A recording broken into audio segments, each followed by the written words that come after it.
खाण्यासारखी। यानंतर थेट विधानसभेत जाऊयात, मुख्यमंत्री बोलतात।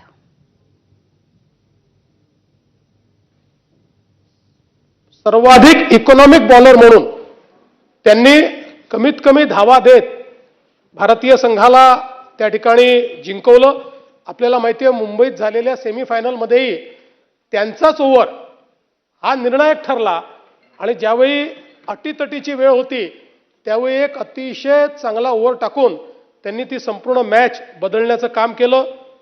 अक्षर पटेल यांनी देखील 3 बळी घेऊन त्या ठिकाणी संघाला भक्कम आधार दिला आणि म्हणून फलंदाजी आणि गोलंदाजी या दोन्ही क्षेत्रामध्ये भारतीय चमूने अत्यंत उत्तम अशा प्रकारचं काम केलेलं आपण सगळ्यांनी बघितलं।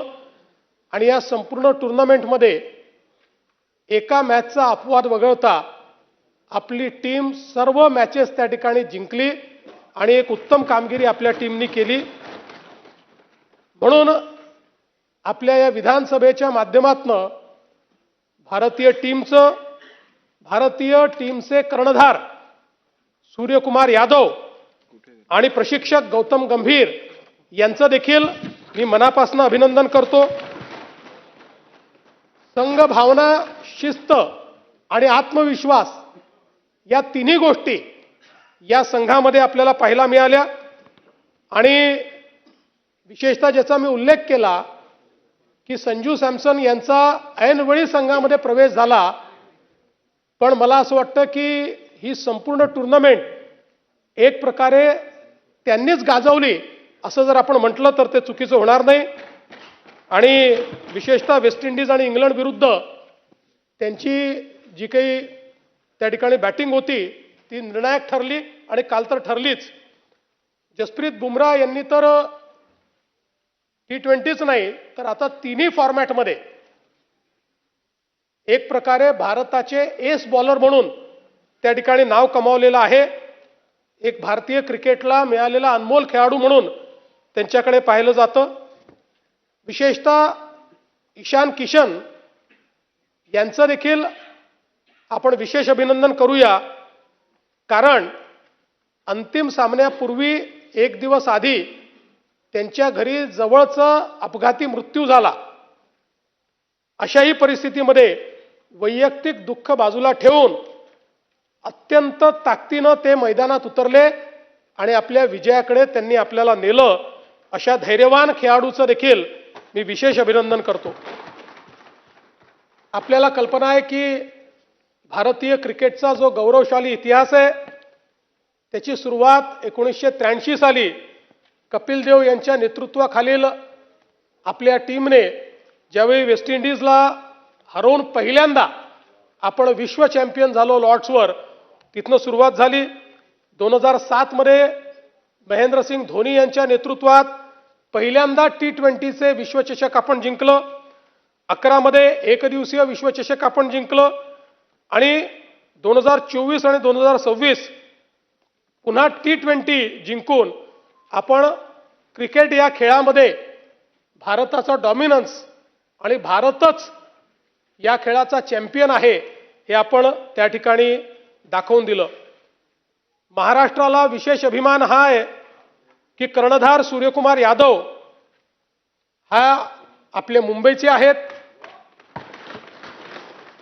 त्यामुळे त्या ठिकाणी शिवम दुबे देखील आपल्या मुंबईचे आहेत आणि मुंबईने अनेक महान खेळाडू आपल्या देशाच्या टीमला दिले आहेत। मुंबई आणि महाराष्ट्राचं क्रिकेटमधलं जे कॉन्ट्रीब्युशन आहे हे आपल्या सर्वांना माहिती आहे आणि आज ही अतिशय आनंदाची गोष्ट आहे की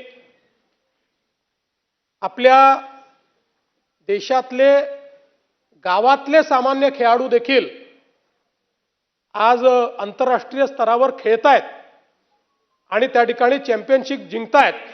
आणि हे सगळ्या खेळाडूंचा जर आपण बॅकग्राऊंड बघितलं तर यातले अनेक लोक अतिशय गरीब अशा अवस्थेतून आलेले, ज्यांचे आई वडील कुठेही मोठे नाहीत किंवा ज्यांच्याकडे पैसा नाही, असे सगळे खेळाडू आज खेळाचं नाव मोठं करतायत, आपल्या देशाचं नाव मोठं करतायत आणि एक प्रकारे करिअर ऑपॉर्च्युनिटी देखील त्या माध्यमातून मिळते.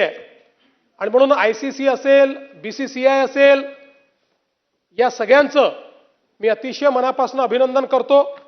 आणि या सभागृहाच्या वतीने हा अभिनंदनाचा प्रस्ताव पास करून त्याची एक प्रत ही आपल्या भारतीय टीमला पाठवावी अशी विनंती माननीय अध्यक्ष महोदय मी आपल्याला करतो.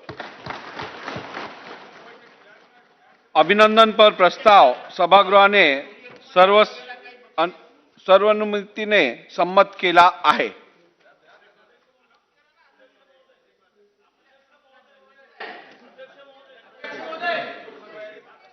बोलिए आबू आसमी जी, बोलिए. हो. अध्यक्ष महोदय, मैं मुख्यमंत्री जी का 1 मिनट के लिए ध्यान चाहता हूं. अध्यक्ष महोदय, मेरे विधानसभा के 2 लोग वलीम मोहम्मद शबीर और रेहान कुरैशी कराड से एक गाड़ी में जानवर लेकर आ रहे थे. अध्यक्ष महोदय, जब ये शिवापुर टोल नाके पर पहुंचे तो वहां विराज सुले, मैं मुख्यमंत्री जी का ध्यान चाहता हूं, मुख्यमंत्री जी का थोड़ा ध्यान चाहता हूं, मुख्यमंत्री जी का थोड़ा ध्यान चाहता हूं.